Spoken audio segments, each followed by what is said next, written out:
Assalamu alaikum jama'a. Wato kasar Faransa tun satin da ya wuce ta turo babban jirginta wanda take ji da shi wanda ake kira Charles de Gaulle zuwa kasar Iran domin ya je ya kama ma kasar Amurka a bude wannan hanyar da ake kira Detroit Hormuz. Amma tun da ya tashi ya zo a wani wuri ya laƙe nan ya ce shi ba zai iya wucewa ba saboda yana tsoro ya shigo cikin zone rouge na kasar Iran, sannan kasar Iran ta kai mishi hari kamar yadda aka rubuta shi. En route depuis plusieurs jours, le porte-avions nucléaire français Charles de Gaulle n'est pas encore entré dans le détroit d'Ormuz. Le fleuron de la marine nationale a franchi le canal de Suez et s'est arrêté actuellement entre le sud de la mer Rouge et le golfe d'Aden.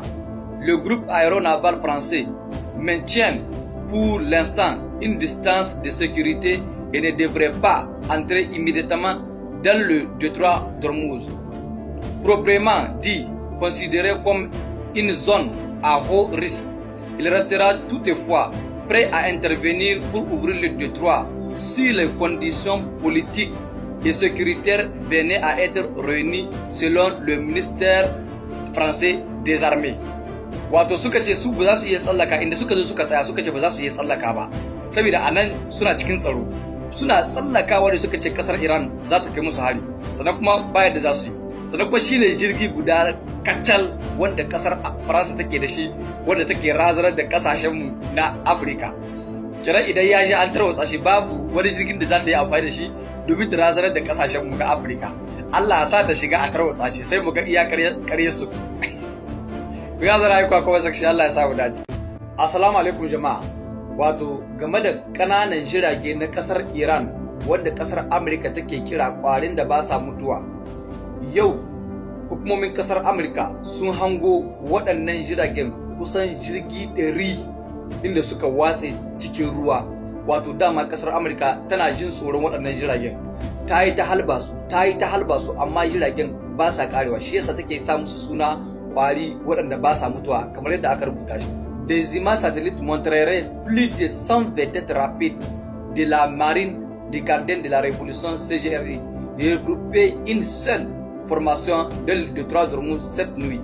Il s'agit d'un déploiement encore plus important que la formation de plus de 85 navires captés plus tôt cette semaine au large de l'île de Qesm. Le CGRI ne réduit pas sa posture navale malgré les frappes américaines contre les sites de missiles de défense côtière, des sites de lancement de drones et des installations radars. La force navale asymétrique de l'Iran reste opérationnelle et déployée de manière visible. Barin gwada muku waɗannan jiragen wanda Amurka take kira kwarin da ba sa mutuwa, kalle su ku gani.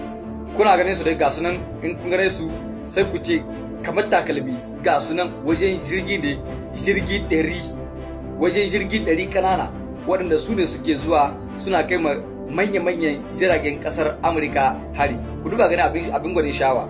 Sannan kuma waɗannan jiragen ba karamin banna ne suke yi ma kasar Amurka ba. Allah ubangiji ya kama mu kasar Iran. Allah ya daga addinin musulunci a sama. Ga mun rayuwa kuma section. Allah ya samu dace. Assalamu alaikum jama'a. Wato bayanan sirri na kasar Amurka sun gano cewa game da wannan yakin da suke nan suna ta gwabza da kasar Iran, suka ce shugaban kasar Iran wato sabon shugaban kasa yana da sa hannu da yadda kasar Iran take aiwatar da al'amuranta musamman a bangaren yaki da kuma inda suke yin nasara kamar yadda aka rubuta shi. Les services de renseignement américains évaluent que Mojtaba Khamenei, le nouveau dirigeant suprême de l'Iran, joue un rôle essentiel dans l'élaboration de la stratégie de guerre aux côtés de hauts fonctionnaires iraniens, selon de multiples sources familiers avec les renseignements. Wato ai dole ne ya kama ma yan uwan shi, kuma wannan tun lokacin da aka dora shi an san mutum ne wanda baya yawan magana, sannan kuma inda yake ma kasar Amurka ba ta sani ba, kasashen NATO ba su sani ba, da sun san inda yake da sun jima da suka kai mishi hari. Allah ubangiji ya zamanin ka, Allah ubangiji ya rayar da kai, Allah ya sa kuma ka ɗauki fansa akan kasar Amurka da kuma kasashen NATO baki daya. Ku ga mun rayuwa kuma section, Allah ya samu dace. Assalamu alaikum jama'a. Wato game da wannan wasan da kasar Rasha ta aiwatar a yau 9 ga wata, an ga sojojin kasar North Korea su ma sun halarci wannan wasan da shugaban kasar North Korea inda sojojin kasar North Korea suka yi defile a cikin wannan wasan. Abinda mutane ba su gane ba shine, kun san su turawa da kasar Amerika su yi duk yadda za su yi su ga cewa sun raba kasar Rasha da kuma kasar North Korea, sun kasa samun nasara. Kenan yau wannan defilen da sojawa suka zo suka yi a cikin kasar Rasha yana ci musu tuwo a ƙwarya kamar yadda aka rubuta. Des soldats nord-coréens ont défilé devant la place rouge à Moscou pour la première fois depuis l'institution de la fête du 9 mai. L'unité la plus prestigieuse des forces spéciales nord-coréennes ayant participé à la libération de Kursk ont défilé sous le regard du chef du Kremlin et 6 autres dignitaires étrangers appartenant à l'ex-URSS. Kim a salué la présence de ces troupes sur la place rouge comme le symbole d'une fraternité d'armes forgées dans le sang. Wato wannan zai iya bada takaitaccen wani ginshikin karfi tsakanin kasar Rasha da kuma kasar North Korea. Wannan turawan ba sa su ga wannan abun, sannan kuma sun gane shi. Ku ga mun ra'ayin ku kuma section, Allah ya samu dace.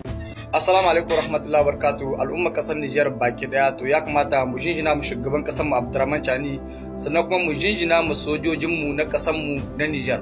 Wato yau mu waye gari mun samu labarin cewa shugaban kasar Abdurrahman Chani ya tsaye da duk wata tasha mai yada ƙarya game da kasar mu ta Niger, wato media mainstream na turawa.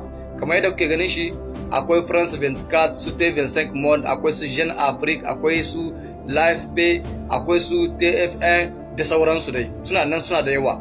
Duk an tsaida su. Me yasa aka tsaida su? Saboda waɗannan tashoshin suna yada banna da ƙarya game da ƙasar mu. Menene ƙarya da suke yadawa? Yanzu misali, idan an ce an kawo hari, idan har sojamu ne suka yi nasara, ba sa yadawa. Amma idan an ce 'yan ta'adda ne suka yi nasara suka kashe soja guda namu na Niger, to sai su yi ta yadawa, su ƙara ma ne suke ƙarya su ce wai an kashe wajen soja 50. Shi yasa shugaban kasar Abdurrahman Chani ya gaji da wannan al'amari, yasa ya tsaida su gaba daya, sun daina aiki a cikin kasar mu ta Niger. Alhamdulillah, dama su mai dalili da sauransu can ne suke samu labarai, suke zakwa suna yada muna.